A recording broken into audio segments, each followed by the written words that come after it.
Affordability this morning. Weather anytime is at DeWittDailyNews.com. Your own home without the maintenance. If you're 55 or better, a beautiful Liberty Village villa could be yours. This is Erin, and I invite you to come take a tour of our move-in ready villa. Click the Liberty Village icon at DeWittDailyNews.com. Simply the finest.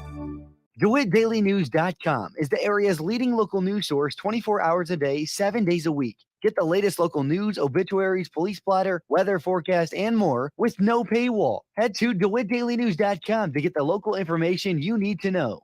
You and your loved one will love living here at Eagle Ridge Supportive Living Indicator. Marketing Director Carla Thomas here with some comments from one of our happy residents. Everything's took care of properly. It almost looks like a resort compared to what it is. A very enjoyable place to live. Eagle Ridge Indicator is affordable to everyone. Call me, Carla Thomas, for a tour at 217-872-1282. That's 217-872-1282 and start enjoying supportive living. When it comes to treating a patient at the Warner Hospital and Health Services Emergency Department in Clinton, seconds count. CEO Paul Scourin here to let you know we have invested in an upgraded state-of-the-art CT machine, which is adjacent to our emergency room. It enables our ER doctors to detect and diagnose what's wrong more clearer and faster than ever. Bigger hospitals have it, and Warner Hospitals got it. When seconds count on Warner Hospital's ER and our just installed CT machine to get you treated fast. Hear Clinton Maroon live play-by-play this season on WHOW, the Big 1520 Daytime, 92.3 FM in DeWitt County and 106.5 in Bloomington Normal all the time. Plus, streamed at DeWittDailyNews.com on the WHOW mobile app and Amazon Alexa. Plus, tune in for a Best of Clinton Sports broadcast every Saturday morning at 10. All brought to you by Baum Chevy Buick, Clinton Athletic Boosters, Clinton Community YMCA, and Midstate Eye. It's 8 minutes after 8 o'clock here on this Monday morning under partly cloudy skies, 34 degrees in Clinton. Regional Radio, DeWittDailyNews.com, and the WHOW app. This is local information making a difference. Top of the morning coverage of news. This morning show streams live to Facebook and YouTube, and it's brought to you by Peterson Insurance, your Pekin insurance agent in Clinton. The DeWitt County Sheriff's Office received approval for nearly $250,000 in investments for upgrading technology for officers and their vehicles. Sheriff Mike Walker at the Thursday night DeWitt County Board meeting told the DeWitt County Board the body cams they have had for around a decade now are starting to become dated, and the company they were purchased through will no longer be supporting them. Basically what's happened is in 2012 we started using body cameras on patrol and in the jail. We purchased WHOW cameras. That is a system that all the videos can be stored in-house on a server. WHOW was bought by Axon, which is a taser company. Taser is going to be phasing out WHOW, which means in order to be able to look at our videos and everything, we would have to go to a cloud service, which is a monthly fee. We currently have Panasonic in-car cameras. The Panasonic body cameras and in-car cameras will sync together. The issue we have is a lot of the old, basically all of the in-car cameras are older, so we'll be putting new technology with old technology. They say they will work, but you know how that how that ends up working. At nearly $250,000, Sheriff says this is something his department has been planning on for nearly a year with all the new mandates coming down from the state of Illinois. Basically, this is something that my chief deputy and I started talking about shortly after budget time last year, because that's when we found out the YVs were going to be going out. So if we don't, our thought process is to use this ARPA money rather than pass it on to the taxpayers. If not, it's going to be a several-year project. So we would update all of our servers, all of our in-car cameras, and our body cameras. We had an issue a couple of weeks ago. I don't know if it's with the servers or what. Correctional officer had to tase an inmate, and his camera wasn't working. It was on, but it didn't record. Fortunately, the second officer had his on. But to answer your initial question is yes. We're already in compliance with that. We technically don't have to be using body cameras for an agency our size until I believe 2025. We've been doing it for 10 years. We want to go ahead and stay in the 21st century and According to the sheriff, there are going to be several benefits to this system they're purchasing, including the cameras automatically triggering in the car. One of the benefits of this is with the in-car cameras and the body cameras syncing. There are certain triggers that make the cameras come on, speed, turn on your lights, turn on your sirens. It activates the in-car camera. With this technology, not only would it activate the in-car camera, but also activate the body camera. So it's basically just an upgrade that by using ARPA money, we don't have to pass that on to the taxpayers over the next several years. One of the reasons we're asking for the laptops is they're basically designed to work with this technology. We're starting to, we have HP laptops now that aren't necessarily designed for this, and we're starting to have some issues with our GPS, with our camera system, things like that. So it would just upgrade everything and put us ahead of the curve with the new legislation that's coming out. The funds will be used through the American Recovery Act, or ARPA funds. A local superintendent is offering his thoughts and suggestions on the teacher shortage that is plaguing Illinois. Tri-Valley School Superintendent Dr. David Mauser believes the state is at a sound the alarm moment regarding the teacher shortage. He notes over his tenure in school administration, he has seen the applicant pool reach an all-time low. We're in a situation where when I started as an administrator years ago, if we had a third grade position open, it wasn't uncommon for us to see between 80 and 100 applications for that job. Today we may get somewhere between 3 and 10, it's just kind of depending on the area. We have a 6th grade math and science position open right now. We have 1 applicant. And we are literally right outside of Bloomington Normal, where you've got arguably one of the best teaching universities, in the area, right? And in the Midwest.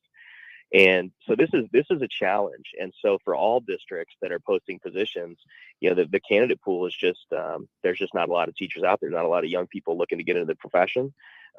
People have gotten tired over the last few years. People have taken early retirement.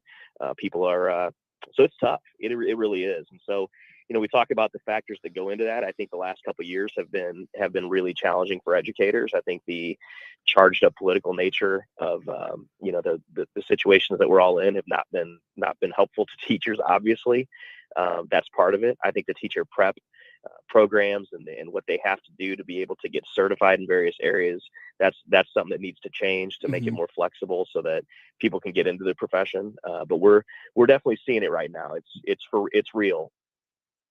Dr. Mauser thinks administrators can do more to nurture current and prospective teachers to make them feel comfortable and to shield them from the nonsense that goes on. He says teachers should be focused on meeting the needs of their students. Well, I think a lot of what a lot of schools are trying to do is to just remove red tape for teachers. And I talk about this all the time with our teachers. I think we need to create an environment and a culture, where they feel supported and protected from arguably some of the nonsense that goes on, in terms of kind of how we operate at times. And so for me, it's about clearing the path so teachers can focus on the child in front of them. And I know that sounds really simplistic, but, I talk to our teachers, like, let's not worry about, test scores, like state test scores. Let's not get stressed about those things. Let's focus on, the needs of the kids in front of you in your classroom. And when you do those things, the rest takes care of itself. And as administrators, we're the ones that need to take the, kind of shield them from some of the stuff that goes on, and the other thing I think that needs to be done, and it has been in some ways, is the certification process.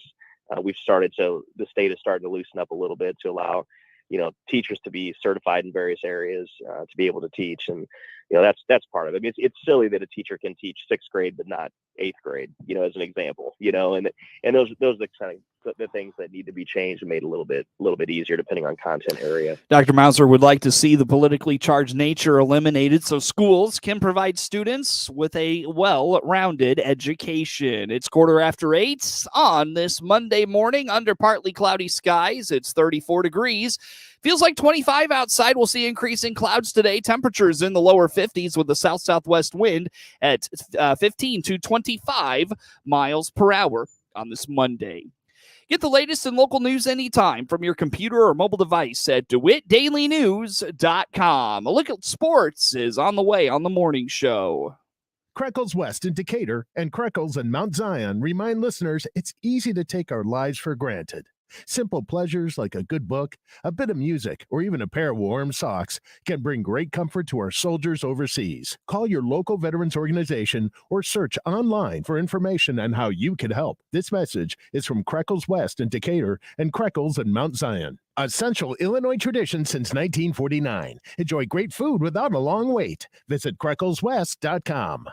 I'm Noah Atkinson, owner at Lincoln Printers and Sign Designs in Lincoln. We honor area businesses and nonprofit organizations by being the exclusive sponsor of the WHOW WEZC Lincoln Printers Business of the Month.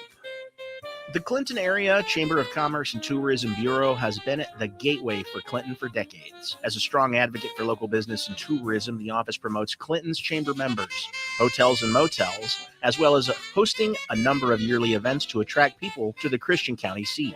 They'll receive a $200 gift certificate good at Lincoln Printers and Sign Designs for being our WHOW WEZC Lincoln Printers Business of the Month. Nominate a business you'd like to see featured by emailing us at whow@randyradio.com.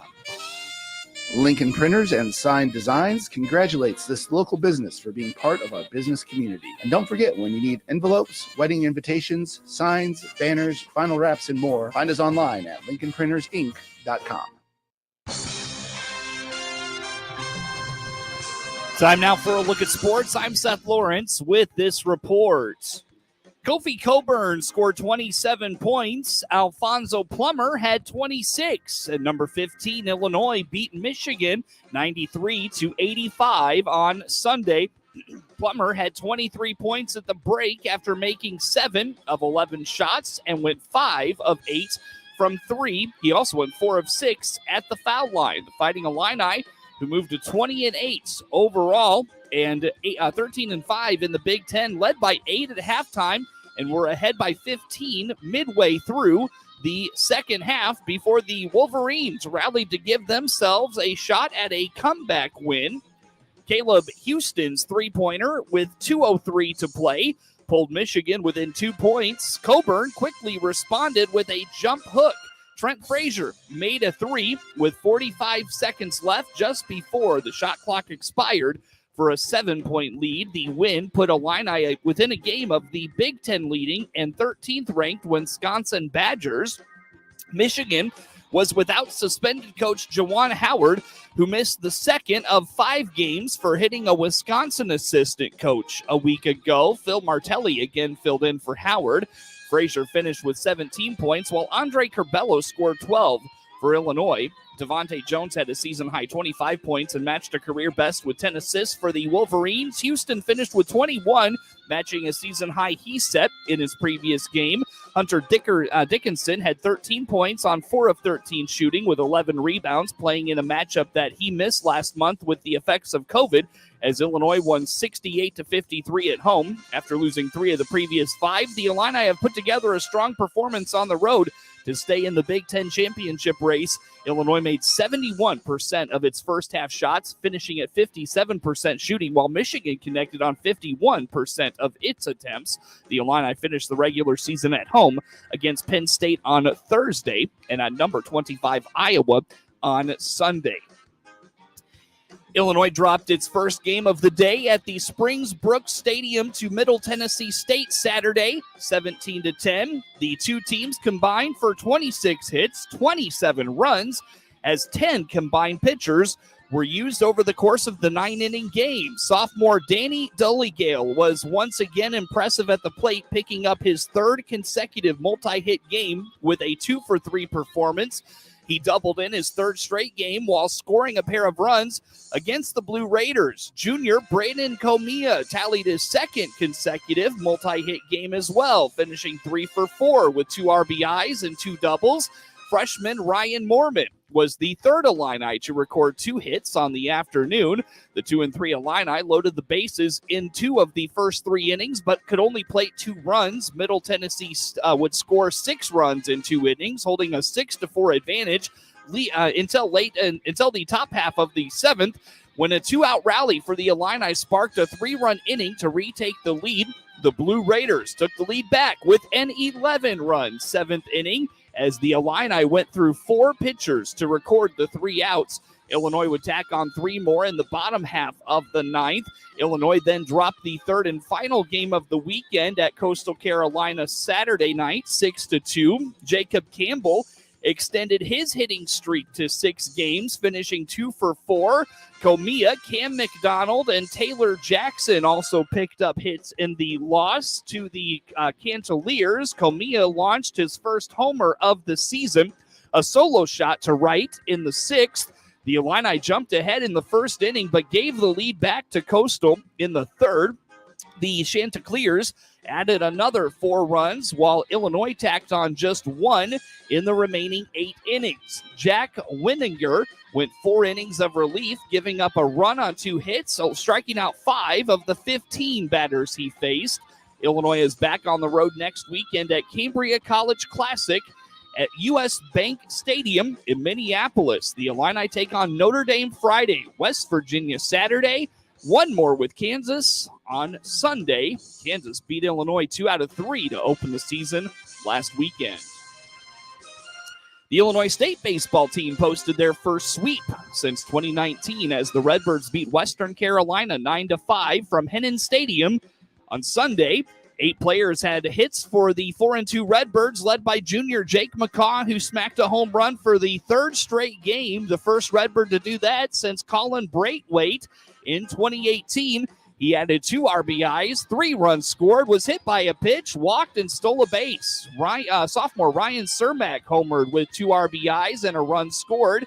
In his first start as a Redbird, junior Connor Olson posted a pair of hits with an RBI and a run scored.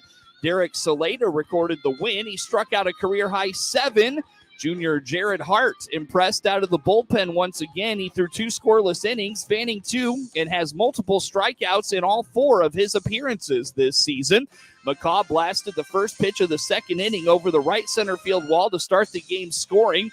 Western Carolina responded with a solo shot of their own in the 3rd, but 5 runs in the 4th inning for the Birds broke the game open. Chang, Woltman, and Severano all recorded RBIs, and Cermak and McCaw walked to load the bases.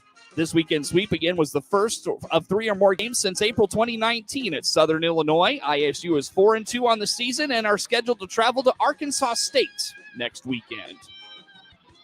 David Pearson scored 2 goals. Jordan Bennington made 30 saves, and the Blues beat the Blackhawks 4-0 Sunday for their 4th straight win. The 33-year-old Pearson left St. Louis's 3-2 overtime loss at Chicago on November 26th after he was hit in the head by a Blackhawks defenseman in the first period. He was sidelined for a month before returning on December 29th. Pearson, Jordan Kyrou, and Pavel Buchnevich scored during St. Louis's dominant second period, and Pearson tacked on a 3rd goal in the opener of a 4-game trip. Braden Shen had 2 assists for St. Louis. Bennington recorded his 2nd shutout of the season, both against the Hawks. The Blues improved to 3-0 and 1 against Chicago, closing out their season series. They also pounded Chicago in their previous meeting, winning 5-1 in St. Louis on February 12th. Marc-Andre Fleury had 31 stops for Chicago, turning away several quality chances for the Blues. The Blackhawks lost for the 4th time in their last 5 games. Blues forward Oscar Sundqvist was held out because of a lower body injury. He left Friday night's win against Buffalo in the 1st. Dakota Joshua replaced him in the lineup. Blackhawks defenseman Jake McCabe returned to the lineup after missing Friday's victory over the Devils with lower back soreness. Defenseman Calvin DeHaan missed his 2nd straight game because of a right groin strain, and centerman Tyler Johnson could play Thursday against Edmonton. He had neck surgery back on December 3rd. The Blues travel to the Rangers Wednesday night, while the Blackhawks will host the Oilers Thursday. Just 2 races into the new year, Kyle Larson no longer has to wonder, although his path to victory included a fateful collision with furious teammate Chase Elliott on a wild day at Fontana. The defending NASCAR Cup Series champ held off Austin Dillon and Daniel Suarez in a tense finish Sunday, reviving a restart with 4 laps left to win at the Auto Club Speedway for the 2nd time. Before the chaotic finish, Larson and Elliott made contact with just under 20 to go. Larson pitching his Hendrick Motorsports teammate into the wall while he fought to stay in front of Joey Logano. Larson apologized for the collision over the radio, saying he hadn't seen Elliott making a bold move to get past him, but Elliott, who finished 26th, and his team were decidedly displeased. Larson then had victory in sight with 8 laps to go. when Elliott spun, forcing a race record 12th caution. NASCAR fans went wild with online speculation that Elliott's spin was a deliberate attempt to hurt Larson's chances to win. Larson and crew chief Cliff Daniels dismissed the notion. They believe there won't be long-term damage to their Hendrick relationship. The brouhaha with Elliott colored another superb race for Larson, who surprisingly hadn't won any races anywhere yet in 2022. After starting the rear under penalty, the relentless multidisciplinary competitor and Northern California native roared to another win at Fontana in an entertaining race featuring ample passing, plenty of mistakes, and thrilling top-to-bottom moves on the second 5-wide asphalt. Larson made it out of the pits first after the final caution and led of the final restart.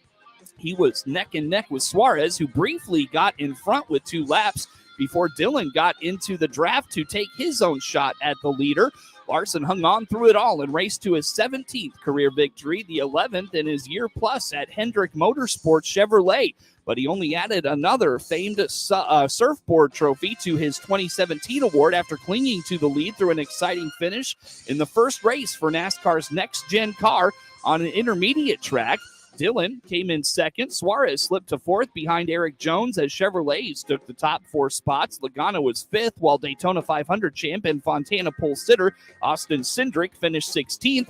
Tyler Reddick won the first 2 stages and led 90 laps Sunday, more than he had in his entire previous Cup career combined, but his race fell apart from the lead with 48 to go. He got a flat shortly before William Byron got loose and ran him into the wall, ending Byron's day. Reddick returned but finished 24th. The California native was also leading the Clash at the Coliseum 3 weeks ago before he was sidelined by a prop shaft failure. The West Coast swing continues at Vegas Motor Speedway March 6th. Larson won Vegas's spring race last year. Get sports anytime at DeWittDailyNews.com.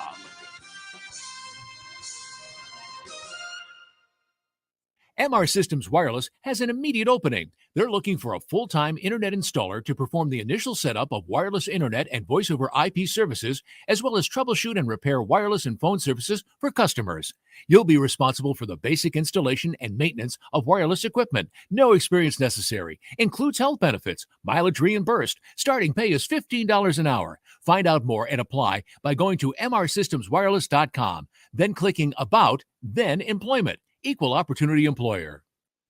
CEO Paul Skowron here from Warner Hospital and Health Services in Clinton. Preventative health care protects you from infections, whether COVID, the flu, or other respiratory ailments. Schedule your appointment now by clicking our icon at DeWittDailyNews.com.